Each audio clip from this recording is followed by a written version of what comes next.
Have I ever mentioned that I hate modern automotive technology? In fact, I pretty much hate all technology, which I own a tech company, so that's rather ironic, but that's probably part of the reason why I have such a love-hate relationship, mostly hate, with technology. Today, we are on this mini Countryman all-wheel drive turbo car. We have driveline errors in this car. We're going to diagnose and repair, hopefully, the driveline issues on this car. If you have one of these cars or you know somebody has one of these cars, hopefully this will be very helpful for you.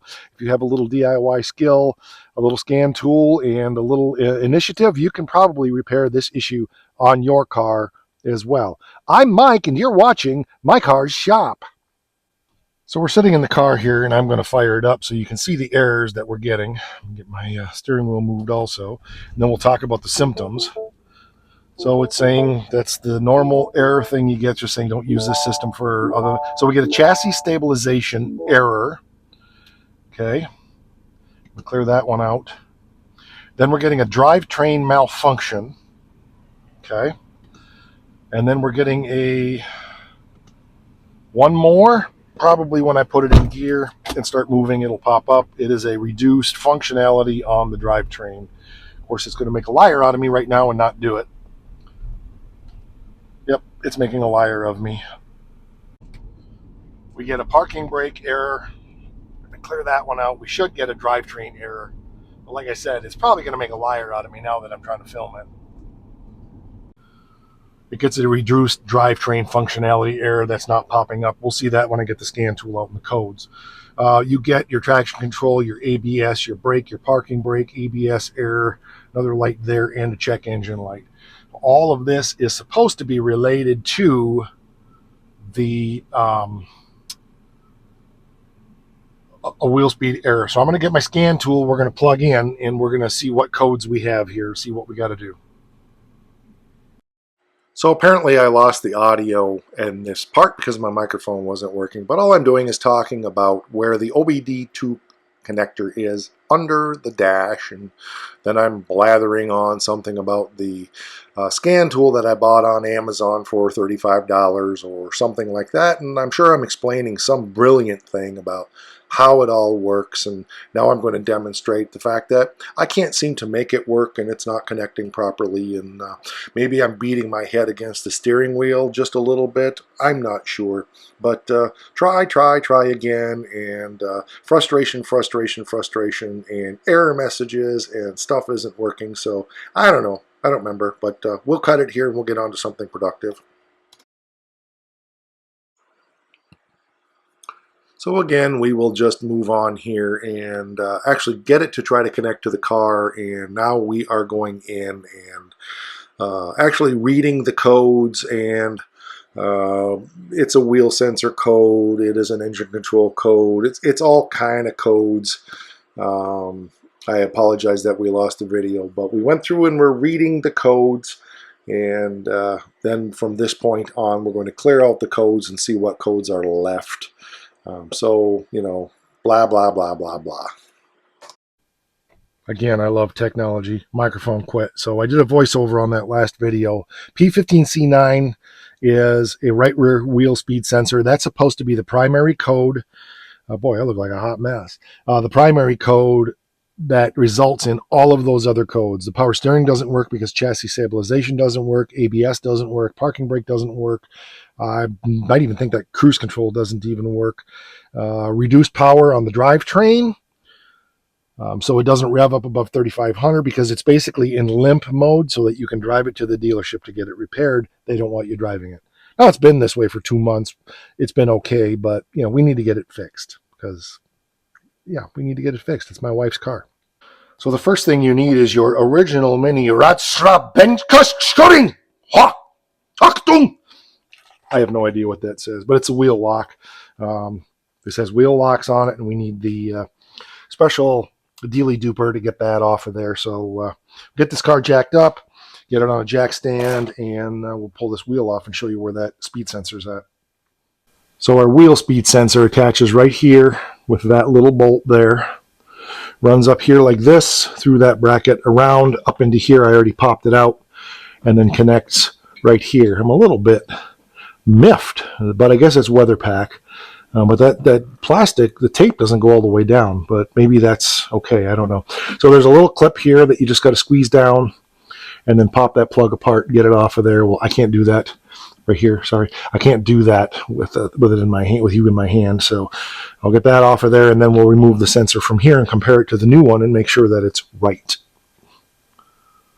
All right, took me a while to find the socket, and then it took me a while to find out how to read it because it was just so dirty. I've had these for 30 plus years. It's a Torx, and I cleaned it up here. It's an E8.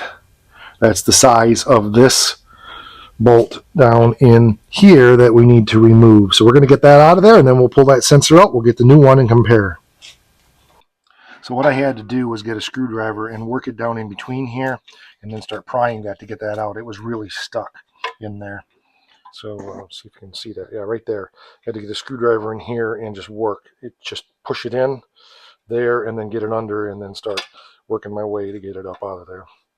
So I want to be careful you don't break it, obviously. So I'm going to concentrate on this with two hands. Okay, so here's an issue. It looks like something got into that sensor. That's probably why it failed. This one's not worn like that. And I've heard that dirt and dust can get in there and cause that, and you need to blow out the sensor ring. If that isn't the issue, then that means the sensor ring inside has gotten loose and needs to be replaced. What I read said that's very rare that's the case, and there is so much dirt and dust in there that I'm going to make the assumption that that's probably what our issue is, but I'm going to investigate that further first, just to be sure that there's not a sensor ring in there flopping around or something. Blew out all kinds of dust and dirt and stuff came out of there. I'm going to hope that's what the issue is.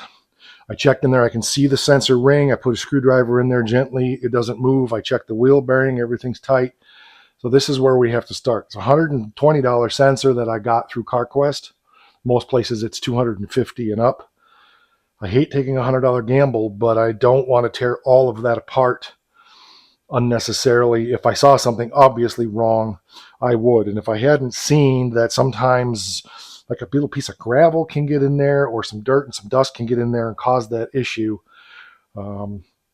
then I would be more concerned. But I'm not terribly concerned at this point. I'm going to blow it out in a few other places. And I'm just blowing down in the hole and I'm blowing back in the dust shield and stuff like that, just trying to make sure I got all of that grime out of there. So I blew out all around the dust shield, got a whole bunch more dirt out, blew back down in that hole, down in there again. More came out. I checked the little reluctor ring in there. It's tight as tight can be. It looks straight. So we're going to go with it. And hopefully this is the simplest fix. I can't imagine it's anything more than this. The car does get beat up and down gravel roads, and I don't like that, but that's the reality of it. It spent a lot of time on gravel this year, more than other years. So I think this is probably what happened. Oh, fun.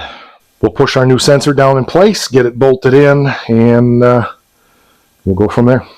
New sensor's bolted in, routed back in its proper locations, plugged back in. We're going to put the wheel back on and hope for the best.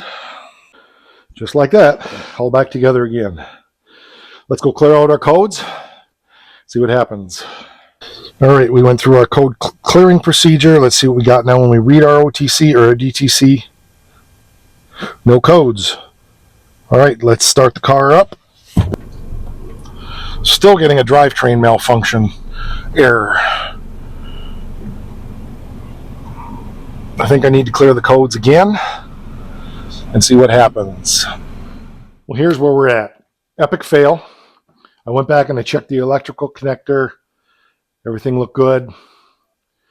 I put some dielectric grease in the connection just to be sure. I'm not saying there's not a problem with the connection, but I'm starting to suspect no. So we either have a problem with the wiring to the right rear speed sensor. We have a defective, which is possible, and there's a way to deal with that. I don't have time today. We have a defective right rear wheel speed sensor. That's very possible. It was a less expensive part. It's possible that that CarQuest part, which came from Germany, it is a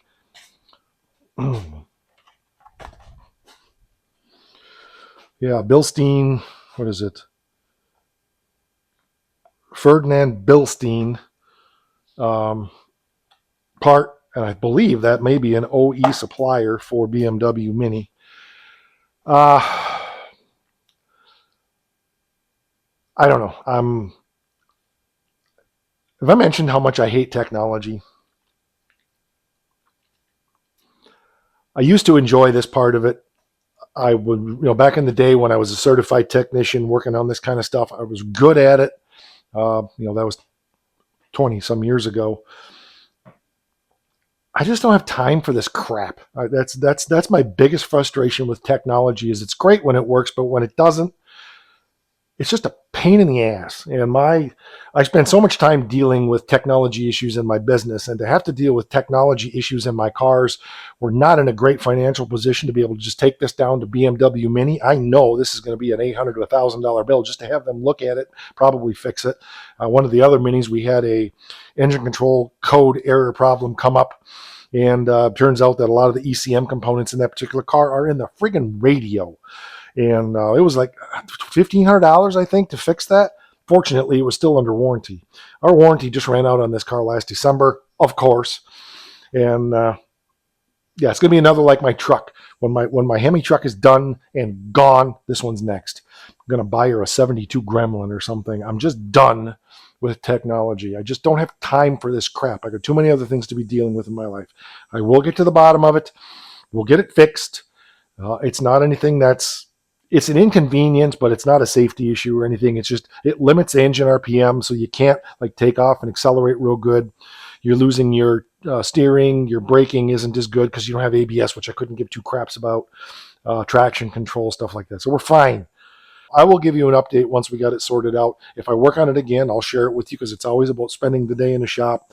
But difference between working on that green thing and this red thing, I would much rather be over here working on this or one of the other 12 that we have around here like it. So sorry, it's not any definitive answer, but that's what we do. We don't share just the glory. We share the agony of defeat. So here it is, quite a ways later, and I'm just editing this video now.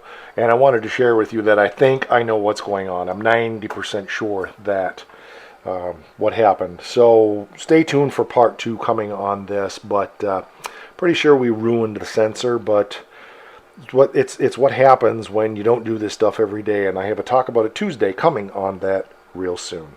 We'll catch you on the next one. Rawr!